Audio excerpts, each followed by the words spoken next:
Welcome, everybody, to the Heron Heads podcast, your first stop for all things Inter Miami. My name is Chris, and I am here today with our friends David and Jose. Julio's out today. He's out gallivanting out in the city. But anyways, appreciate you guys being here with us. Just a quick shout out to our chief Heron Heads, Mighty V and Chow. We appreciate all of your support.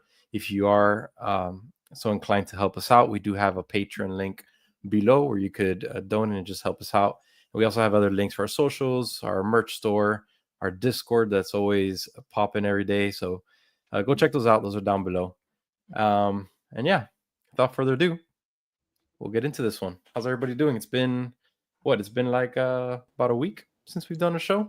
Yeah, we were on international break. Yeah, a little international break. Stretching our legs. You guys feel rested? No, okay. Not really.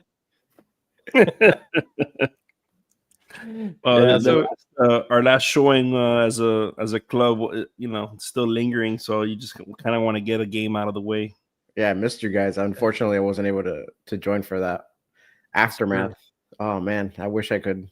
I feel like I don't want to beat a dead horse, but yeah, I don't want to get into what I experienced, even though Julio and I were sitting together. But yeah, overall, pretty negative. But it was cool to get out there and see a match, and probably the furthest stadium that we could have probably gone to in the United States, because I think Vancouver.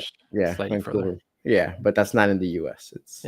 He was very selective with what he was saying. I know he added the U.S. right at the end, so he already saw you coming. You know, I did. I'm like, no, you're not gonna get me. But yeah, that match left a bad taste in our mouth. Maybe the international break was a good thing for us. Maybe kind of let everybody think about it. Let some guys rest. We have some news that we'll talk about now about Luis Suarez and some other guys. But yeah, international break I think came at a good time. We're kind of at a low point after that match, and I think we just needed some time to take a step back and think about it, and then just continue forward. MLS play right now is the end all be all. There's nothing else left. We have obviously the MLS Cup and we have the Supporters Shield. So all our eggs are in this MLS basket right now. There's nothing else we have to look forward to, and that's it. It is what it is. If we don't do anything there, then it's a completely failed season. I mean, the only silver lining, like let's say we don't make any noise, we don't come away with any hardware. At least there's a silver lining in the sense that we did qualify for CONCACAF's Champions Cup because we made the final. Like that's like the one positive. Yeah. Like it's all we could hang our head on right now. And we were the only MLS team to advance to the next group in the World Cup, in the Club World Cup. But there's a banner we can hang up for that, Exactly. That's nothing that's going into the trophy case. Like that's, where did you get that matters. Where did you get your fantasy football banner created, Jose? Maybe they could make one. We were almost good.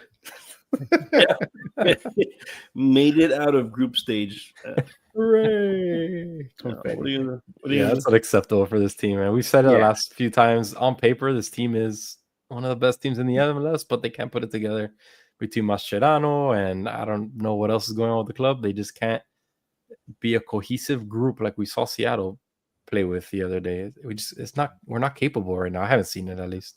Yeah, it's been like so ever since Messi got here, it's the one thing that everybody, the naysayers, always said. It's a retirement community, and they said that it's basically those European players and everybody else. That being said, Messi's first season, we had that crazy Leagues Cup run. Even last year, we saw them with some really high quality play as well. At times, Suarez going bonkers and scoring a ton of goals. You still saw the older players playing well, and you saw interplay with some of the younger players. This season, we have the actual, whatever the people were saying against Miami, we saw it come to fruition. We saw the older players kind of falling off, and we saw the disconnect really between the older players and the rest of the team. So that is something that they need to address moving forward. And a big part of that is, I think, falls on Mascherano, because say what you will, Tata Martino is an experienced manager who's actually made noise in many different leagues, who has a ton of experience, and he was able to really put the team together and bring those two components together. Mascherano hasn't done anything. He just barely had a stint with the Youth Argentinian League, and even that was not a positive stint. So we're seeing that he doesn't have the chops as a manager. So I think if you can make one change for next season, and you can only make one change, I think that the obvious choice is to move on from Tata. It's so ingrained. I'm always out. Tata out all the time. Yeah, I agree, man. That's if you had to make one change, that would be my change as well. Although the striker position is high up there as well. Said you It's like a 1A, 1B. Speaking of, what do we got with Luis Suarez? Speaking of, so yeah, we'll get into some news. Speaking of Luis Suarez, it's already been a few days since it was announced. We just haven't had a chance to record, but Luis Suarez is going to be out. MLS officially suspended him. So later last week, the Leagues Cup suspended him from, I think it's 6 Leagues Cup matches. But let's be real, the guy's not going to play any more Leagues Cup. I'm pretty sure he's done after this season. So the ban or the suspension was kind of silly, to be honest, when we heard that.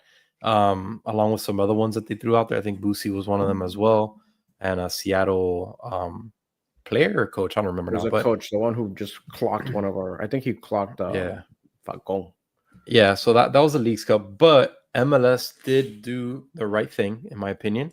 They did suspend Suarez for 3 MLS matches. So, it was well deserved. It was nasty what he did out there. It's unacceptable. Us as fans, I think all of us could agree that it was just unacceptable behavior from him and the whole team, but especially from him because he did incite a lot of that craziness there.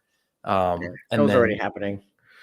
Yeah, I think that was the Suarez thing. Looked like it was kind of off to the side. The melee was going on, and then Suarez just kind of followed this to the side, and that's when he spat on his face. Not excusing the behavior at all, but I'm pretty sure that the Seattle coach that punched Falcon, I think he's done for the season in the MLS season.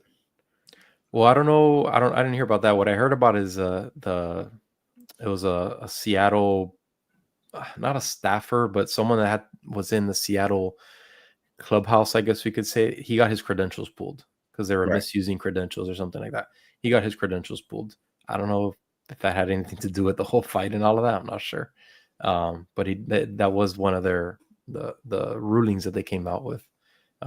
So everyone was calling for a suspension for Suarez. They gave it to him. Some people say, "Oh, it's not enough. It's not enough." I mean, how do you know what's enough and what's not enough? I think 3 games is fine, is fair. I mean, playing devil's advocate here, I don't think they should have suspended him at all for the MLS season because not an MLS tournament, it's Leagues Cup. I understand that he might not play another Leagues Cup ever again, but it seems out of the scope to be suspending him for MLS. Granted, as an Inter Miami fan, I'm not upset about it because I'm totally fine with it. It's a bad representation of our team, and 2, he's been playing so terrible. He had a pretty good run. He had a pretty good run the last few games. He was actually playing decently, but what we've seen more often than not from Suarez has been not great. So it kind of forces the team to do what we want them to do. But let's see if Mascherano, he's the type of person to cut his nose to spite his face and just not use a striker. Yeah, I mean, probably. My favorite comments on when I was reading about the Suarez suspension on Twitter, my favorite all-time comments were, this isn't right. You shouldn't give him a suspension. You should let him play.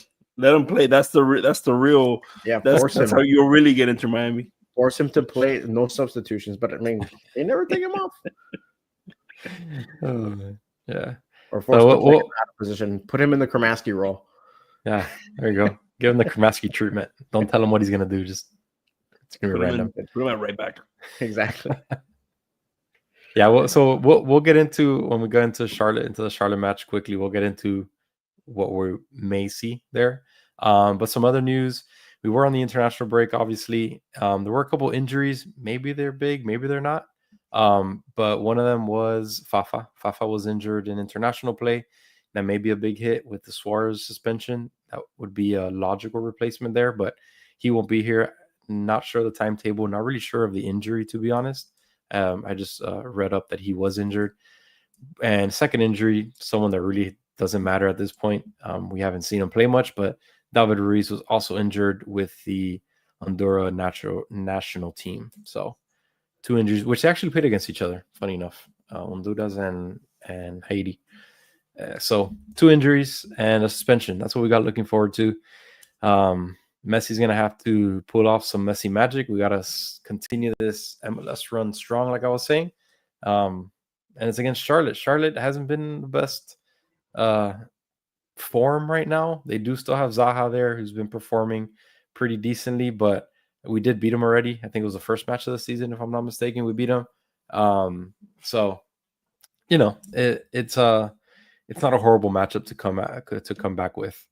But it's going to be interesting to see what happens. So I guess we could get into Charlotte match. What are you guys trying to see from Inter Miami? We've seen a lot of bad recently. We saw what happened with Seattle. What do we want to see change? What do we want to see different? Maybe what players do we want to see kind of take the next step, especially with Suarez being out, Fafa being out? What are you guys thinking? Yeah, that's what we would have loved to see, what the next move was if it was just Suarez out. But now Fafa being out kind of rains on the parade a little bit. It's like, damn it, man. You figured maybe they can kind of do something with Allende up front, and then you kind of have Fafa on that side, and maybe you have Baltasar playing Allende's role, and that would be kind of fun. But now, since Fafa's hurt, I guess you can still do it, but then that's exactly what I do. Silvestri he's not ready. I don't believe he's ready Probably yet. not, no. Who else would Obando? I forgot about Obando. Maybe Obando decides that now's the time that he's going to be healthy. He apparently has 2 left feet. He can't do anything. So yeah, his one leg is shorter than the other. That's the problem. So it's going to be interesting what they do, right? Obando will be the obvious replacement, but we haven't heard from him, and guy's done. I think the obvious one is exactly what you just said, and you put Allende there in the Suarez role, which they've tinkered with a few times already. With that, they've had also like a false 9, right? Kind of thing. So he's done well. He's done well in that role. Like, even when he's not starting there, they've kind of shifted him there. Right. And when that's happened, again, he finds himself in the right spots. He makes good runs. It's just his finishing and his ability on the ball are just atrocious lately. It's gotten worse and worse and worse, and that's been the issue.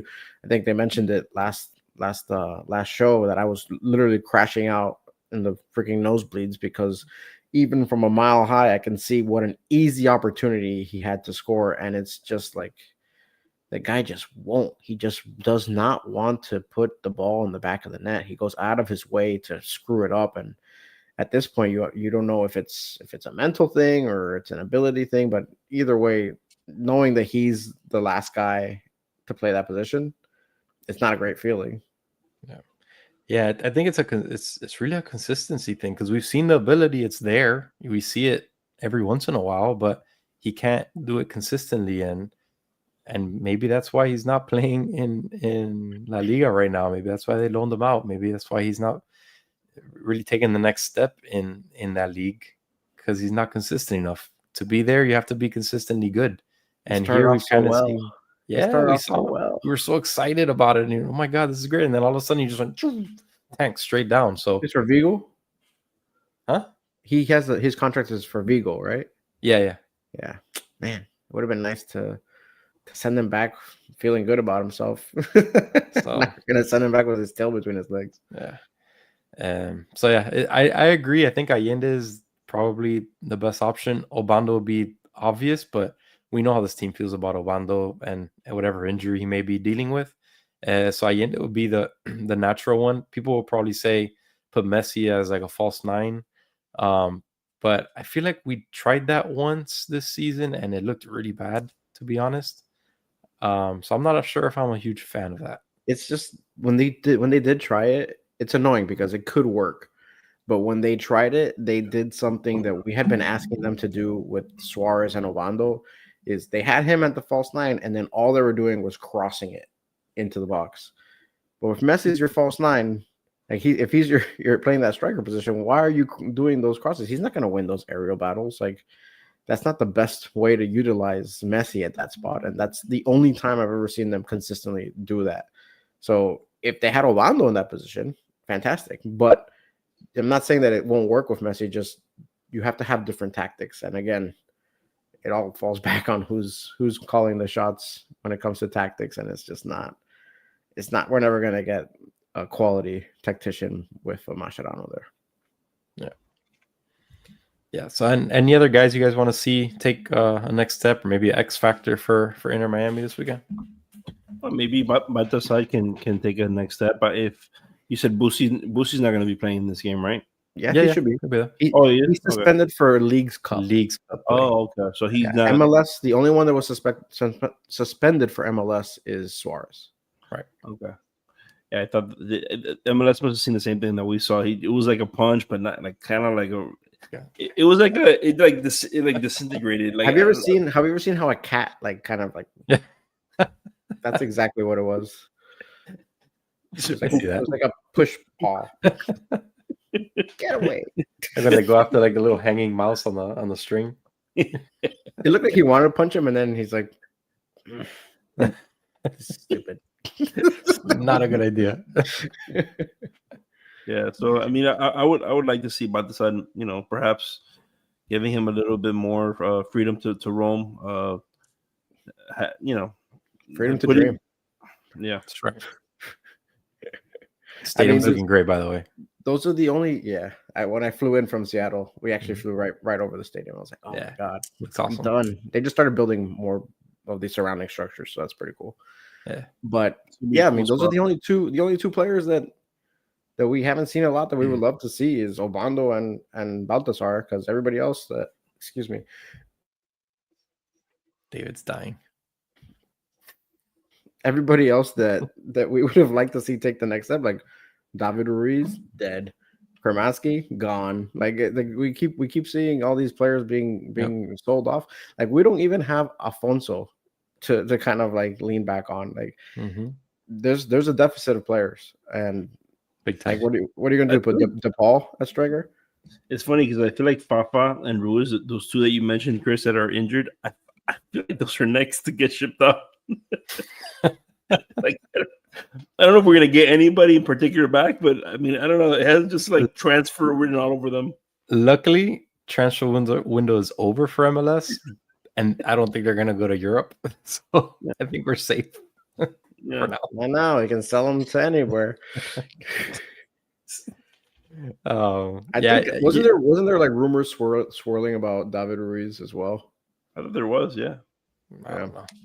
I remember reading it and I was like, he's injured. I don't know. Devastated. Yeah. He's been injured a lot, and we just don't see him play when he's healthy. So I don't know what other teams are going to see from him, to be honest.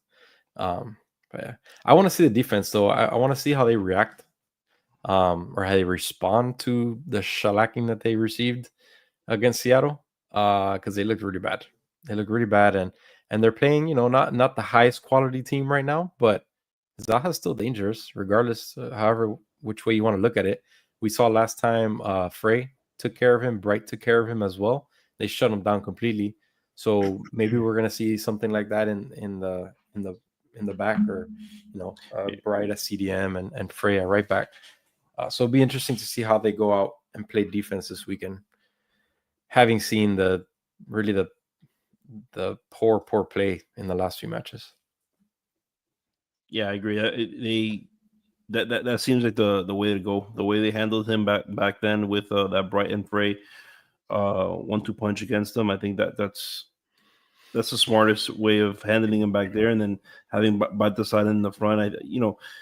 Mike V just kind of joked about who's he. We saw him once, yeah, and it's funny because we were very happy when we saw him. Right, he was like, he brought a little bit of a spark to a team that's kind of lifeless right now. So putting Zaha in check, having Baltasar roam the middle a little bit, I think that might be the spark that we need. I mean, Baltasar has probably the biggest non-Messi highlight of the season for Miami. Like that goal that he scored from outside the box was phenomenal. Sick. Yeah. We haven't seen anybody come close to doing something similar. Not named not named Jordi Alba or Messi. Like nobody else has really done anything like that. But he needs more opportunities, and we just shake things up here, man. Well, I think a lot of it is on him for not staying healthy. Like he always seems. I mean, that's why he has that nickname Glastasar, because he gets 10 minutes of play and then he comes out with a pulled hammy and he takes himself out of matches. So that best ability is availability, and he just hasn't shown that. One person that we haven't really talked about needing to show up, and I think that we should be pounding it, is Segovia. Like this is a prime opportunity for Segovia to really, if anyone's going to take the next step and needs to take the next step, it's him, because he's, of those acquisitions, he's really been like the most consistent, and even that hasn't been that consistent. Mm-hmm. But if he can kind of elevate now, it would be really nice to say, okay, at least we got one piece that we know we can count on moving forward, because I think that might be what we're looking at now. Yes, we're trying to compete for the MLS Cup, but I think we have to see what pieces make sense for the future of this club, because a lot of the tournaments that we looked at were to come away with, we fell short. And I'm sorry, but it feels like it's slipping through our fingers this season. So we have to use this time to make sure we're not wasting our time for next season, because next season might be the last season we have with Messi. Granted, I've heard that he's going to sign a multi-year deal, but you never really know. So I think for sure next year we'll have him for sure next year once he resigns, but we have to do better than what we've done this season next year. And to piggyback on that, Dave, what's also, besides looking for next year, we even had a guy like that stepped up, and we were looking at those two, Allende and Segovia, when the season started, right? And they got off to like a little bit of a hot start, and we're all clamoring. We're like, man, this could be our next Gomez, that we had last year. 2 for 1, yeah. 2 for 1, yeah. We were excited. We're like, man, these two can possibly get to Europe, just like we sent Gomez up there. I would love to be able to be a funnel from South America. I mean, we have to be able to make. Look, Redondo ultimately made it to Europe, right? But it wasn't under the best conditions. Ultimately, like we thought we were going to get a gem with him, right? And it's just, and he didn't go to Europe, as in Gomez went to the Premier League. Correct. Redondo went to a subdivision in La Liga. He didn't go to La Liga proper. He went to a subdivision, and I'm pretty sure it was a subdivision team that the Mas family has some kind of ownership rights to. So I think there's a little bit of dealings there, but yeah, exactly. You want to. That's the goal for Inter Miami, right? It's you have your established players coming from Europe, and then your selling point to the young guys in South America is you want to come here. This is your stepping stone to those Premier Leagues in Europe, not just the Premier League, but any of those Premier Leagues in Europe. So I mean, you can kind of say we did it with Kromansky, but you're falling short when you get these guys coming in and they're just not performing. And Dave, what do you think that's going to tell to the next future guys that we want to bring in here from South America? Well, good luck. Remember all the hate that Redondo received for coming here. A lot of hate. And all we did was prove the haters right. Mm-hmm. And that stinks. Yeah, it does. So so to tie it all with a bow, it's like David said, Segovia. We're looking at Segovia because ultimately, I'm not out on Allende just yet. I don't know if you are yet, Dave. But it's one of those things that I agree with Chris. He gets countless opportunities. I mean, the thing with Allende is he's a lone player. So whether I'm out or in doesn't matter because he's out regardless. Right. Segovia's here. I don't think Segovia's on loan. No, he's here to 28 or 27, 28. I don't remember now. But Segovia, we really need Segovia to pan out.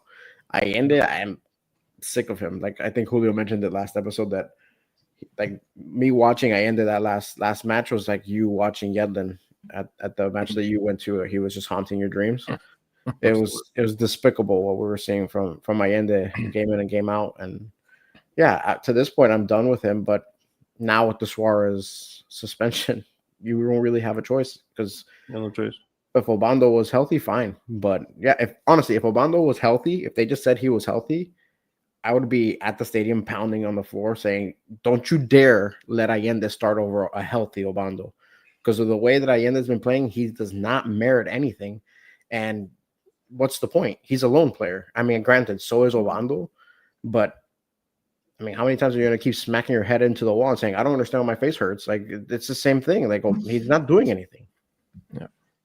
Just quick correction. Elche is in La Liga proper, and they're actually in seventh place this season. Who is so far? Elche, where Federico Redondo went. I thought they were in La Liga Division 2. Mm-mm.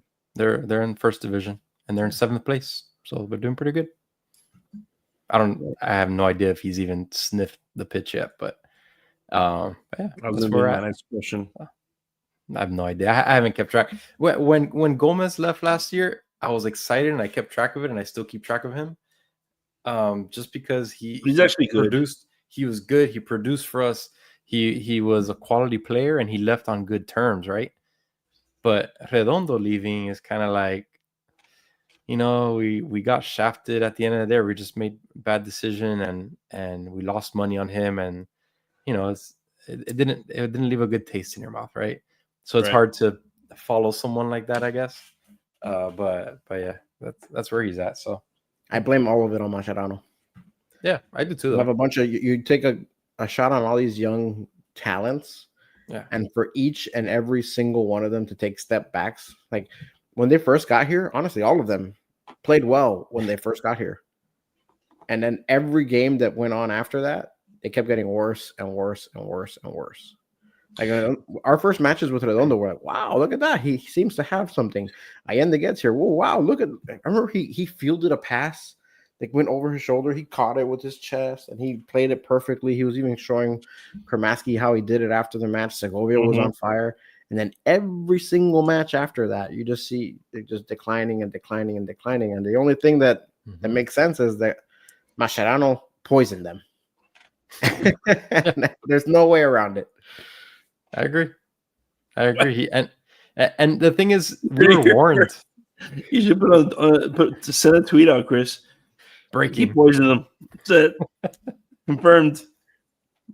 Yeah, and we kind of got warned when Mascherano was signed that he was horrible for the youth team, for the Argentine youth team, and all of this stuff. And I think we kind of see it.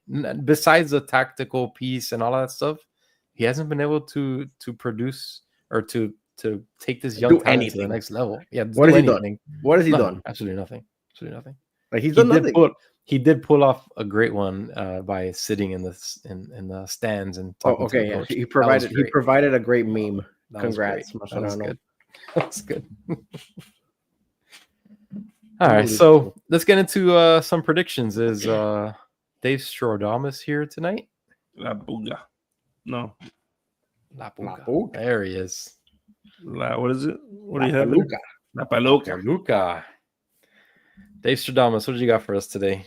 Seeing as they're playing Charlotte, this week. I think that the time off is going to do them well. No clean sheet.